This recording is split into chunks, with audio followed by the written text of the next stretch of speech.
that we, with eyes wide open, understand what's happening in our country today.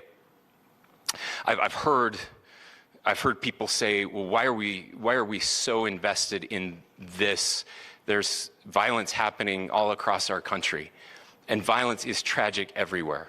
And every life taken is a child of God who deserves our love and respect and dignity. This is certainly about the tragic death, political assassination of Charlie Kirk. But it is also much bigger than an attack on an individual. It is an attack on all of us. It is an attack on the American experiment. It is an attack on our ideals. This cuts to the very foundation of who we are, of who we have been, and who we could be in better times. Political violence is different than any other type of violence for lots of different reasons. One, because in the very act that Charlie championed of expression, that freedom of expression that is enshrined in our founding documents, in having his life taken in that very act, makes it more difficult for people to feel like they can share their ideas, that they can speak freely. We will never be able to solve all the other problems, including the violence problems that people are worried about, if we can't have a clash of ideas safely and securely. Especially those ideas with which you disagree. That's why this matters so much. Over the last 48 hours, I have been as angry as I have ever been, as sad as I have ever been. And it was, as anger pushed me to the brink, it was actually Charlie's words that pulled me back. I'd like to share some of those. And specifically right now, if I could, I need to talk to the young people in our state, in my state, and all across the country. As President Trump reminded me, he said, you know who really loved Charlie? The youths. And he's right. Young people loved Charlie, and young people hated Charlie. And Charlie went into those places anyway. And these are the words that have helped me. Charlie said, when people stop talking, that's when you get violence. He said, the weak can never forgive. Forgiveness is the attribute of the strong. The only way out of the labyrinth of suffering is to forgive. Welcome without judgment, love without condition, forgive without limit. He said, always forgive your enemies. Nothing annoys them so much. A few months ago, I referenced this last night, Charlie posted to social media, when things are moving very fast and people are losing their minds, it's important to stay grounded. Turn off your phone, read scripture, spend time with friends, and remember, internet fury is not real life. It's going to be okay. He again said, when you stop having a human connection with someone you disagree with, it becomes a lot easier to commit violence. He said, what we as a culture have to get back to is being able to have a reasonable agreement, where violence is not an option.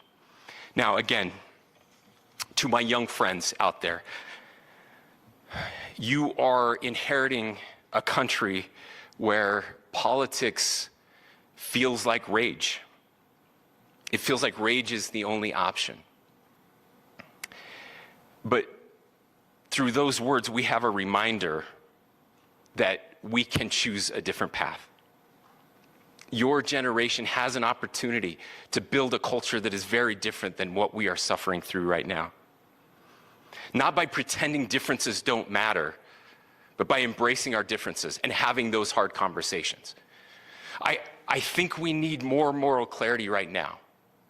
I hear all the time that words are violence. Words are not violence. Violence is violence. And there is one person responsible for what happened here. And that person is now in custody and will be charged soon and will be held accountable. And yet, all of us have an opportunity right now to do something different. I want to thank my fellow Utahns. This bad stuff happens. For 33 hours, I was praying that if this had to happen here, that it wouldn't be one of us, that somebody drove from another state, somebody came from another country. Sadly, that prayer was not answered the way I had hoped for, just because I thought it would make it easier on us if we could just say, hey, we don't do that here. And indeed, Utah is a special place.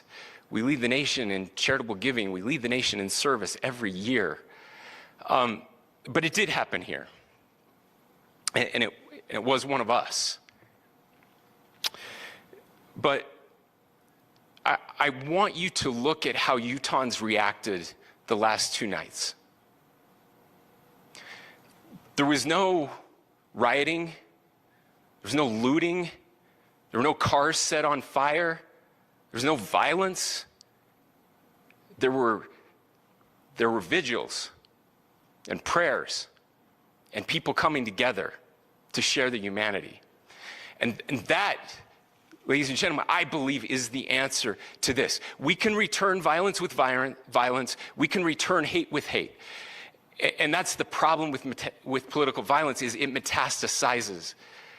Because we can always point the finger at the other side. And at some point, we have to find an off-ramp, or it's going to get much, much worse. But see, these are choices that we can make.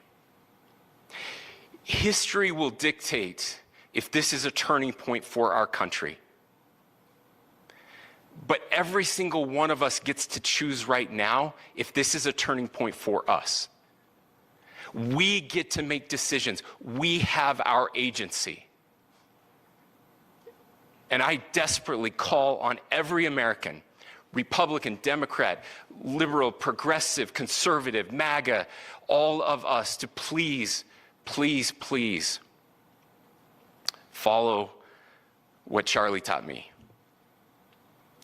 I'll just conclude with words I share often from a friend and author, Yuval Levin, who was asked if he was optimistic about our country. And he said, I'm not optimistic. He said, I hate optimism.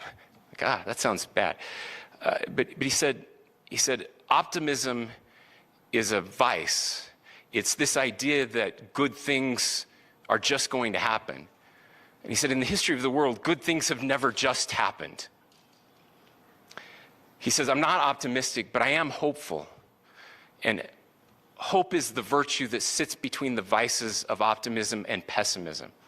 Hope is the idea that good things are going to happen because we can make them so. I still believe in our country. And I know Charlie Kirk believed in our country. I still believe that there is more good among us than evil. And I still believe that we can change the course of history. I'm hopeful because Americans can make it so.